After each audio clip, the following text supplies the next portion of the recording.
it appeared that U.S. statecraft was not particularly pleased with Sheikh Hasina winning this, the prime minister winning the election. Bangladesh Awami League সরকারকে ক্ষমতা থেকে হটাতে যুক্তরাষ্ট্র সরকারের বহু বছরের প্রচেষ্টা ও পরিকল্পনা প্রকাশ করেছে দেশটির একটি অনলাইন সংবাদপত্র।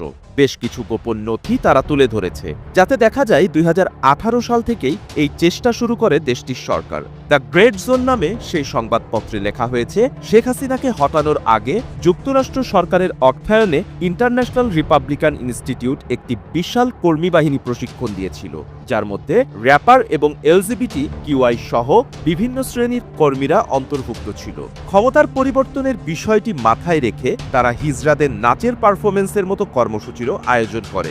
আইআরআই বাংলাদেশের রাজনীতিকে ক্রমাগত অস্থিতিশীল করে তোলার চেষ্টা করেছে এবং সেই মিশন সফলভাবে বাস্তবায়ন করেছে। এসব নথিপত্র অনুযায়ী যুক্তরাষ্ট্র সরকারের প্রথম পছন্দ ছিল বিএনপি, তবে তারা বুঝতে পেরেছে দলটির জনসমর্থন তেমন ছিল না। তারা যথাসময়ে সঠিক সিদ্ধান্ত নিতে সংশয়ে ভোগে। অন্যদিকে আওয়ামী লীগ ছিল শক্তিশালী অবস্থানে। পরে যুক্তরাষ্ট্র সরকার তাদের কৌশল পরিবর্তন করে। তারা তরুণদের বেছে নেয়, সামাজিকভাবে ব্যবহার করে তাদের মাঝে বার্তা ছড়িয়ে দেওয়ার বিষয়ে প্রশিক্ষণ দেয়। সেই সঙ্গে সরকার বিরোধী জনমত গঠনে শিল্পীদেরও ব্যবহার করে। বিশাল সংখ্যক ছাত্র বিক্ষোভকারীরা প্রধানমন্ত্রীর বাসভবনে ঢুকে পড়ার পর পশ্চিমা গণমাধ্যম এবং তাদের অনেক প্রগতিশীল সমর্থক এই বিদ্রোহকে স্বাগত জানায়। একে তারা ফ্যাসিবাদের পরাজয় এবং গণতান্ত্রিক শাসনের পুনঃপ্রতিষ্ঠা হিসেবে তুলে ধরে।